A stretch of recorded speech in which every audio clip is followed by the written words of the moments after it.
Bonsoir à tous. Le Japon déterminé à rattraper son retard sur la Chine en matière d'investissement en Afrique. Le 9 mai prochain, Tokyo va démarrer la mise en œuvre de son programme d'assurance crédit pour redynamiser ses liens économiques d'avec le continent. Les CD ou les cours à domicile, l'expression est bien connue ici en Côte d'Ivoire et en particulier dans le milieu estudiantin où depuis des décennies, cette activité permet à des étudiants de gérer des fins de mois. Mais dans la pratique, la réalité n'est pas toujours ce qu'on croit. Nos reporters ont enquêté sur le sujet. Et bien entendu, nos partenaires entreprises seront là pour nous présenter leurs produits. La CELPED également pour la tombola CELPED Monnaie. Rendez-vous donc en fin d'édition. Bienvenue à ce JT de 19h. Merci de nous suivre. On commence par l'actualité académique en Côte d'Ivoire où le ministre ivoirien de l'enseignement supérieur, le docteur Albert Mabry Touakeus, était le 15 avril dernier à Daloa, dans le centre-ouest de la Côte d'Ivoire, où il est allé s'enquérir des conditions d'études de l'université Jean Laurugnon Guédé. Plusieurs séances de travail ont meublé cette visite qui a également permis au premier responsable de l'enseignement supérieur de Côte d'Ivoire de toucher du doigt des réalités des infrastructures universitaires. Le groupe école d'ingénieurs HETEC Abidjan a servi de cadre ce samedi 27 avril à une cérémonie de remise de diplômes à plusieurs dizaines d'étudiants du niveau DTS, licence professionnelle, également master. L'événement qui marque l'entrée dans la vie professionnelle pour certains d'entre eux a vu la mobilisation des acteurs du monde universitaire ainsi que de proches des impétrants. Le point dans ce reportage. Ce sont plusieurs dizaines d'étudiants qui ont reçu ce samedi 27 avril 2019 leur diplôme de fin de formation au groupe école d'ingénieurs HETEC Abidjan au cours d'une cérémonie spéciale organisée au sein de l'institution universitaire. Devant un public composé essentiellement d'étudiants, de proches et d'acteurs du système de formation académique, les impétrants prêts pour intégrer le marché de l'emploi se sont vus remettre leur diplôme en licence professionnelle, en master et en DST, gage de leur opérationnalité dans le monde professionnel. La cérémonie de ce jour est dédiée à la collation des grades pour les diplômés de licence professionnelle et le master.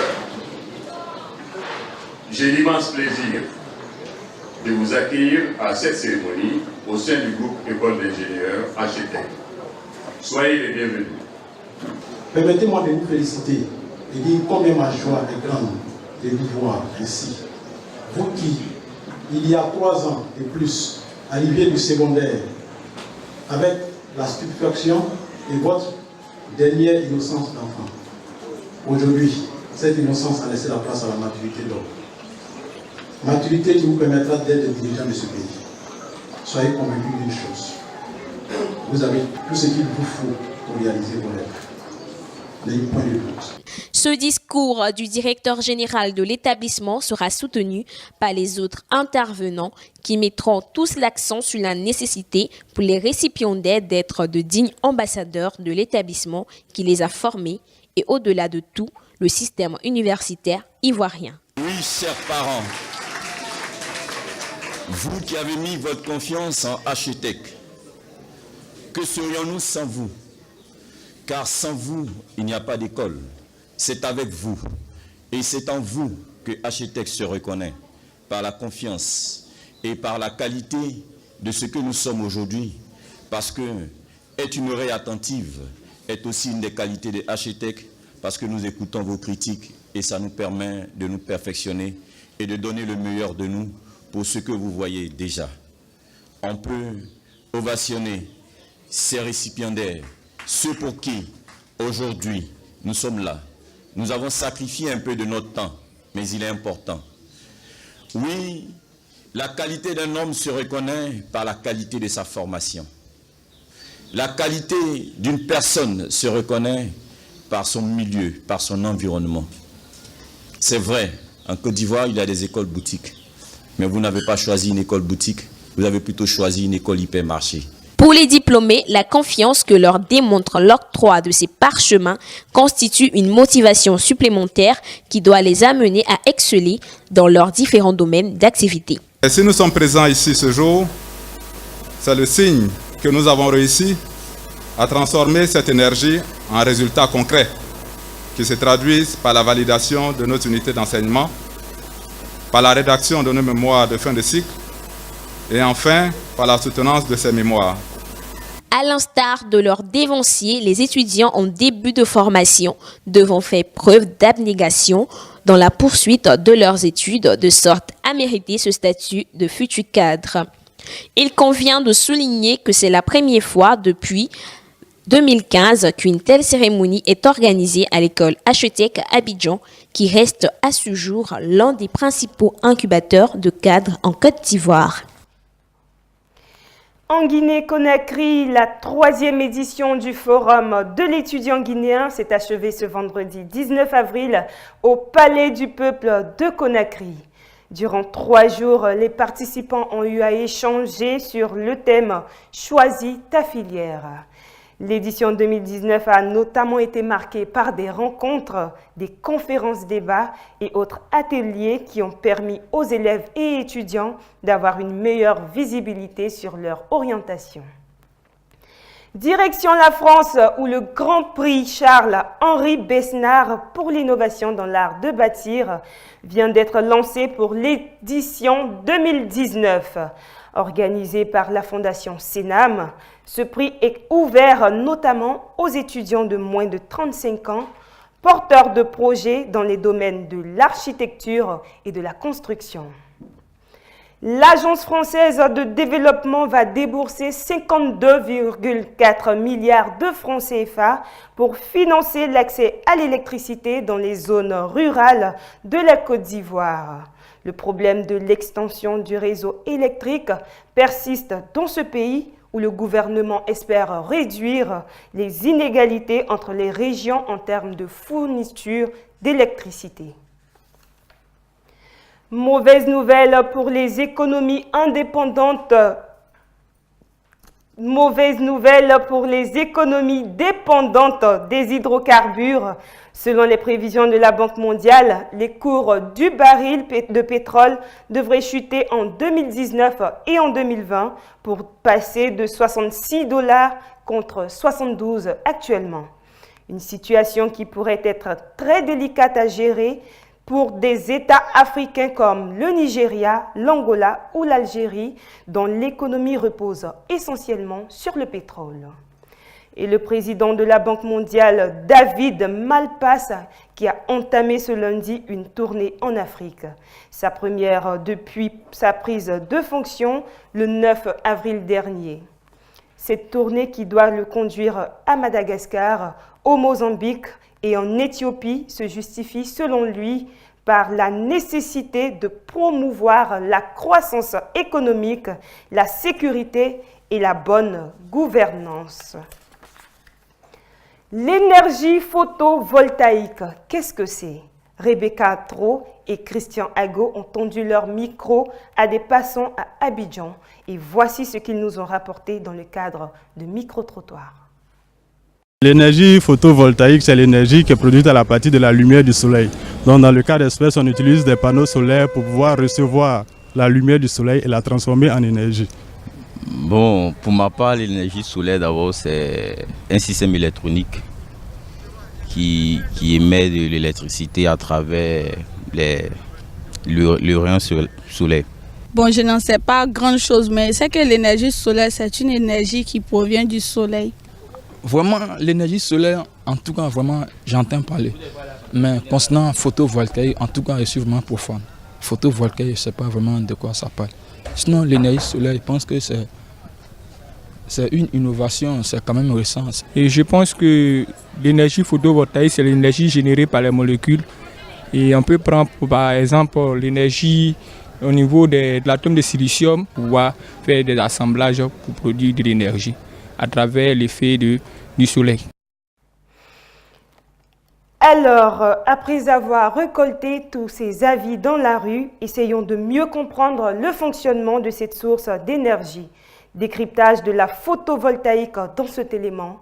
Nous y allons pour le doc.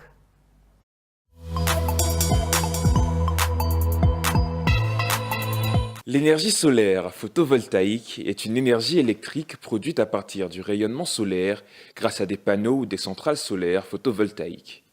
Elle est dite renouvelable car sa source, le soleil, est considérée comme inépuisable à l'échelle du temps humain. En fin de vie, le panneau photovoltaïque aura produit 20 à 40 fois l'énergie nécessaire à sa fabrication et à son recyclage. La cellule photovoltaïque est le composant électronique de base du système. Elle utilise l'effet photoélectrique pour convertir en électricité les ondes électromagnétiques émises par le soleil. Plusieurs cellules reliées entre elles forment un module solaire photovoltaïque et ces modules regroupés entre eux forment une installation solaire. L'électricité est soit consommée ou stockée sur place, soit transportée par le réseau de distribution et de transport électrique. En 2016, au niveau mondial, la production d'électricité solaire photovoltaïque atteignait 328 TWh, soit 1,3% de la production mondiale d'électricité. L'Agence internationale de l'énergie estime qu'avec les installations existantes fin 2018, cette part est passée à 2,6% et prévoit qu'elle pourrait atteindre 16% en 2050. En 2018, 4 pays concentrent plus des 2 tiers de la puissance installée photovoltaïque. La Chine, 35%, les États-Unis, 12%, le Japon, 11% et l'Allemagne avec 9%. Il faudrait l'équivalent de la production d'une surface photovoltaïque de 100 000 km², soit la superficie de l'Islande, pour couvrir la totalité des besoins mondiaux en électricité.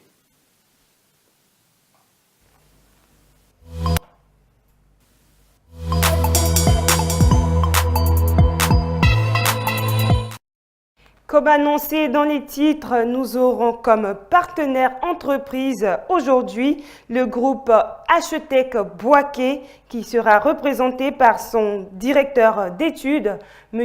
Ngoran Kwasi, que nous aurons en ligne tout à l'heure.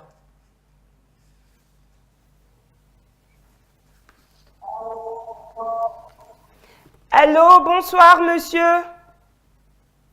Bonsoir, M. Sanogo. Vous allez bien? Par la grâce de Dieu, oui. Ah, super. Alors, vous allez nous parler de H-Tech Bouaké. D'accord. D'abord, commencez par nous situer géographiquement H-Tech Bouaké. H-Tech Bouaké est situé vers la nouvelle mairie de Bouaké, sur la route d'Abidjan. Nous sommes au quartier Oufouette-Ville. D'accord. Et quels sont vos contacts? On peut être joint à travers les numéros suivants, le 31 63 57 40, ensuite le 59 80 19 18 et enfin au 41 79 63 63. D'accord, Monsieur Ngoran Kwasi, nous allons rapidement rappeler les contacts, s'il vous plaît. Oui, je disais tantôt le 31 63 57 40, le 59 80 19 18 et le 41 79 63 63. D'accord. Dites-nous, pour quelqu'un qui voudrait étudier à H-Tech Bouaké et qui se trouve peut-être à Abidjan ou à San Pedro, par exemple, comment est-ce qu'il s'y prend? Oui. Pour nous joindre, c'est facile. Aujourd'hui, nous sommes sur le site. Nous avons plusieurs sites. Il suffit même d'aller sur le site, de taper H-Tech Bouaké. Vous allez voir à travers Internet toutes les informations qu'il faut. D'accord. Donc, nous aurons, disons, cette personne-là aura toutes ces informations sur votre site. C'est bien ça, sur le site de H-Tech. D'accord. En ce qui concerne comment intégrer et tout? Oui, bon, là, je vais être un peu prolixe. D'accord. Je sors à travers votre question, pourquoi venir à H-Tech, n'est-ce pas? Effectivement. Ok. Pourquoi le choix de H-Tech Bouaké? Je dirais, permettez-moi de vous prendre un peu de temps. Bouaké a la chance d'avoir cette institution-là ici.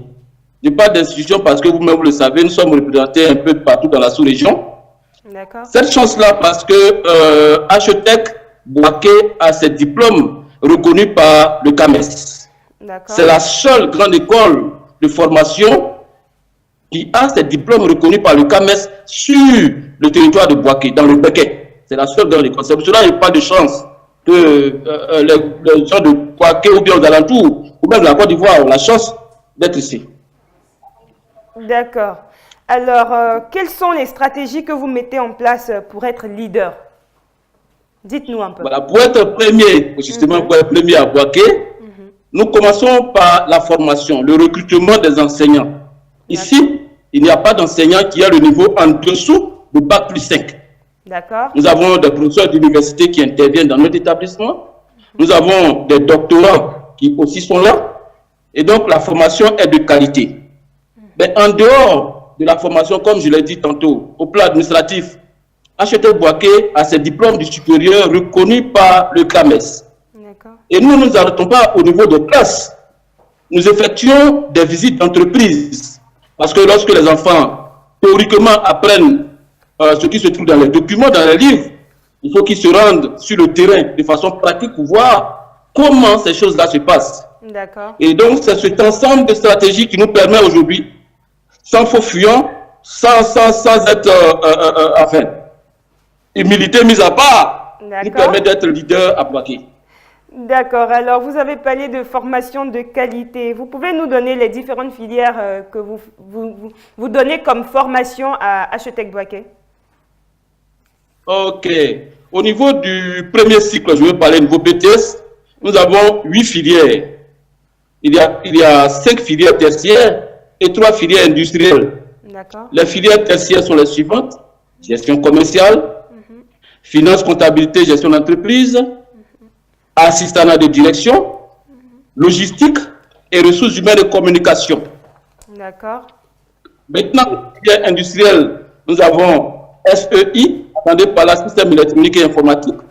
Nous avons IDEA, informatique développeur d'applications. Et nous avons enfin électrotech. D'accord. Voici les différentes filières de formation. Au niveau du second cycle aussi, ça fait partie de la formation, nous avons le cycle supérieur, qu'on appelle aujourd'hui ressources humaines. Nous en avons 2 parce qu'il faut scinder. Il y a les ressources humaines et puis il y a la communication. Au niveau logistique également, nous faisons le supérieur. Les diplômes sont reconnus par le CAMES, madame. D'accord. Tout comme ceux qui font informatique développeur d'application, dont le diplôme devient supérieur devient informatique décisionnelle. Et ceux qui font électrotech et SEI, lorsqu'ils font le supérieur, leur diplôme devient électrique et électronique. Et tous ces diplômes de supérieur, je répète encore, sont reconnus par le CAMES. Alors, on pourra dire que cette personne-là qui choisira Hachetec Boaké pour ses études aura fait le meilleur choix, n'est-ce pas? Absolument, absolument, mais ça nous vaut. D'accord, merci beaucoup à vous, Monsieur Ngoran Kwasi, et excellente soirée à vous. Excellente soirée à vous également, mademoiselle. Je vous en prie. Merci. Alors, pour le dossier entrepreneuriat de ce journal, la rédaction s'est intéressée à la situation de ces étudiants qui donnent des cours à domicile en Côte d'Ivoire, comme on le parlait tout à l'heure dans les titres. Comment parviennent-ils à joindre les deux bouts dans les conditions assez délicates où ils ne sont pas toujours bien rémunérés? Gros plan sur les cours. C'est l'une des activités les plus connues du monde estudiantin en Côte d'Ivoire. À Abidjan, quand un étudiant vous parle de CD, il ne s'agit pas de compact disc. Selon la définition généralement admise, mais ici, il est question des cours à domicile. Avec le temps, cette activité s'est développée et elle a fini par sortir des universités publiques pour toucher toutes les sphères d'études supérieures qui permettent aux étudiants de se faire de l'argent tout en poursuivant leur parcours académique. J'ai choisi de faire des cours à domicile dans un but économique, ça c'était déjà dans la mesure d'avoir peut-être moi-même un peu d'argent. Et à côté de cela, j'ai prévu aussi faire des cours à domicile parce que ça m'enrichissait dans la mesure où, au fur et à mesure que je donne des cours, ça me permet aussi de toujours garder en mémoire les choses que j'ai faites dans le passé, dans mon cursus scolaire. Et dans ce même optique-là, il faut dire que lorsqu'on donne des cours à domicile, ça nous permet aussi de nous qui passons des concours, de toujours être en contact avec les cours, bien entendu, du niveau secondaire, du niveau primaire et j'en passe. En tout cas, principalement, c'est la question des avantages, c'est ce que je peux dire un peu. J'ai choisi de faire le cours à domicile pour juste aider un peu mes parents, pour un peu les dépenses. Bon, c'est pour m'en sortir, pouvoir subvenir à mes besoins. Aussi l'achat, les tickets de cours, le transport, les cas de bus, tout ça là, à cause d'essayer de faire cours à domicile. Des difficultés subsistent tout de même dans ces secteurs qui poussent de plus en plus de volontaires à rechigner à la tâche et à se tourner vers d'autres activités. Dans certains cas, les tarifs appliqués, variant généralement de 5 000 à 10 000 francs CFA, ne sont pas toujours respectés par les parents d'élèves. Quand d'autres éprouvent de la difficulté à trouver des élèves encadrés, parce que la tendance est au développement des cours de renforcement dans les établissements scolaires. Les difficultés qu'on endure, c'est relativement à la paye. Lorsqu'on doit toucher notre salaire. Parce que d'emblée, je vous avais dit que lorsqu'on donne des cours à domicile, c'est dans un premier objectif d'avoir de l'argent. Et les parents, vous savez, c'est rare lorsqu'on entame le contrat pour donner le cours à l'enfant du parent d'élève. On ne peut pas signer, on ne peut pas stipuler. Donc, ça fait qu'il n'y a pas de garantie. Donc, le parent, papa, c'est comment? Parce qu'on les appelle papa en Afrique. Papa, je veux mon argent. Je n'ai même pas le droit mais de lui dire que non, j'ai besoin de mon argent. Il sait que soit le 2 mai, le 3 du mois à venir, il doit me payer. Mais toutefois, ils vont raconter leurs problèmes. Ils disent non, mon petit, c'est un peu chaud, il n'y a pas d'argent. Et comme ça décourage. Pourtant, cette activité semble avoir de beaux jours devant elle. Si elle piétine encore, cela pourrait s'expliquer par le fait qu'elle fonctionne en dehors de tout cadre juridique, bien que des initiatives commencent à apparaître dans le sens de la professionnalisation de cette activité. En fin de cette édition, nous faisons maintenant place à notre jeu Tombola.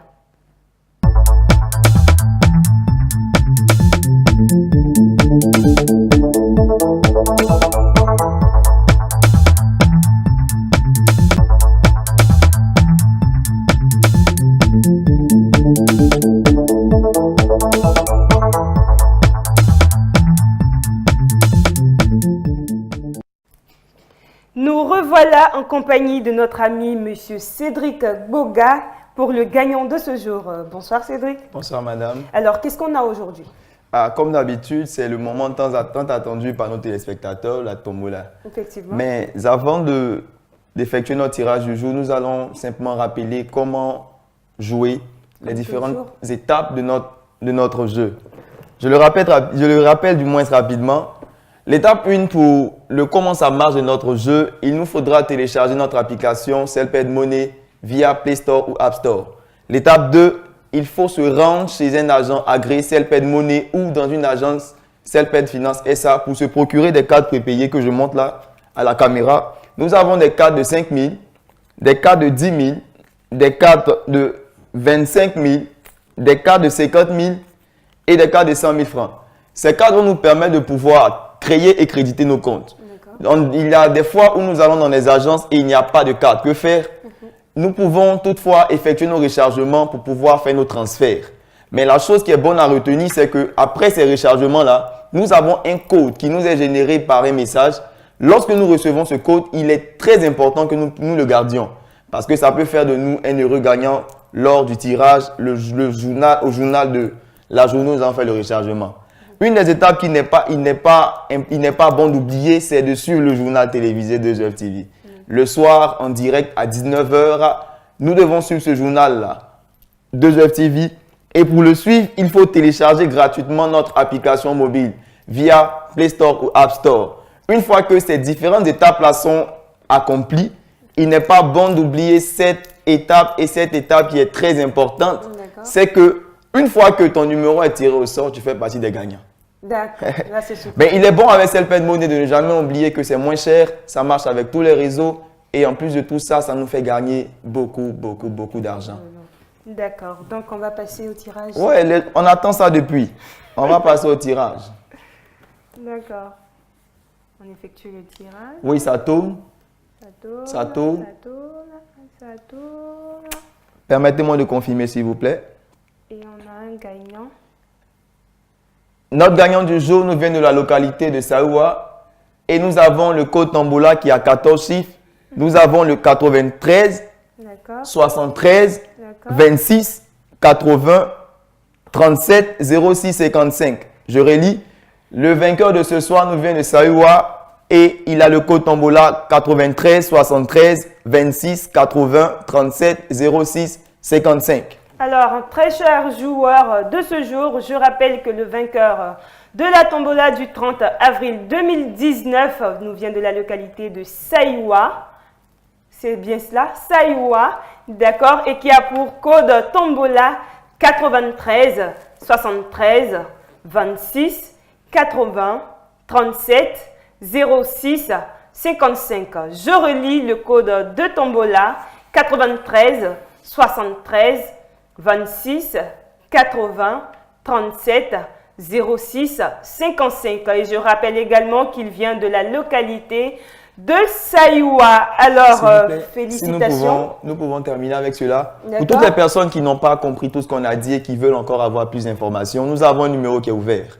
7 jours sur 7, 24 heures sur 24, qui est le 22 41 55 85, 22 41 55 85. D'accord. Vous allez rappeler rapidement le contact. Donc, je le rappelle rapidement, 22 41 55 85, 22 41 55 85. Alors, merci beaucoup à vous, Monsieur Cédric Boga. Et nous terminons le jeu Tombola avec un sourire de Monsieur Cédric. Merci. Merci, Madame.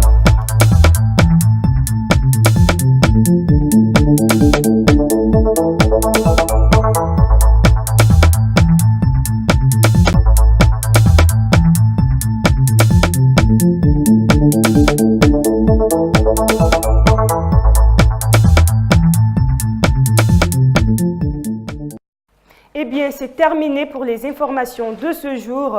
Avant tout, n'oubliez surtout pas de rester connecté sur 2EFTV et de nous suivre sur www.2EFTV.com ou de télécharger notre application 2EFTV sur Play Store ou App Store. Alors, portez-vous bien et bonne suite de programme. Merci de nous avoir suivis. Au revoir.